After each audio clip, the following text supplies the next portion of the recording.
이 말을 할 때에 예수께서 친히 그들 가운데 서서 이르시되 너희에게 평강이 있을지어다 하시니. 오늘은 누가복음을 묵상하는 마지막 날입니다. 받은 은혜를 삶의 자리에서 흘려보내시기를 소망합니다.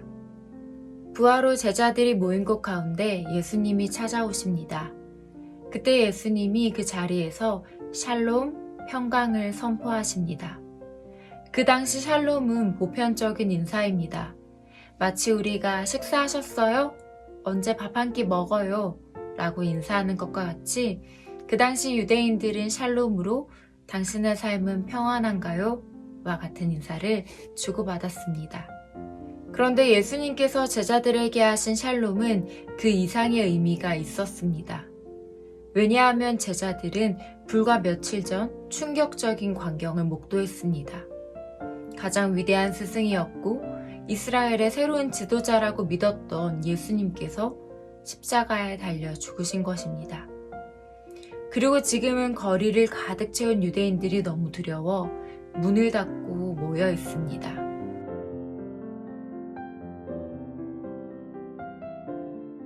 예수님을 부정하고 세상으로 달려나가 무리 가운데 속할 수도 없었고, 예수님을 인정하고 예수를 증거하려고 세상으로 달려나갈 수도 없어 평안을 잃었습니다.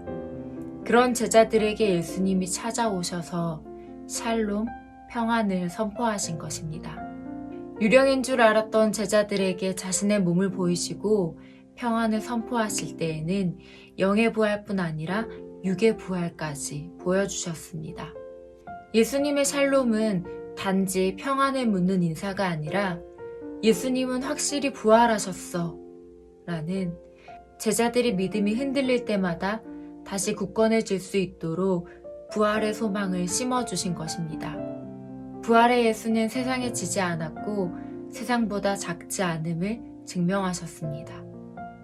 그리고 이어서 예수님께서는 그들을 하나님의 사명으로 초대하셨습니다. 오늘 읽진 않았지만 이어지는 본문은 너희는 이 모든 일의 증인이라 말합니다.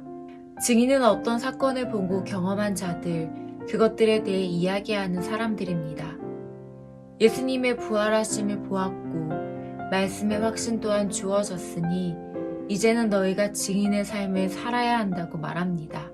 제자들은 부활하신 예수님을 만나기 이전에는 문을 잠그고 숨어있기에 바빴지만 이제 제자들은 변화되었습니다. 예루살렘 성전에서 담대히 하나님을 찬양하는 삶으로 더 이상 불안해하지도 초조해할 이유도 없이 기쁨으로 찬양하게 되었고 증인이 되었습니다.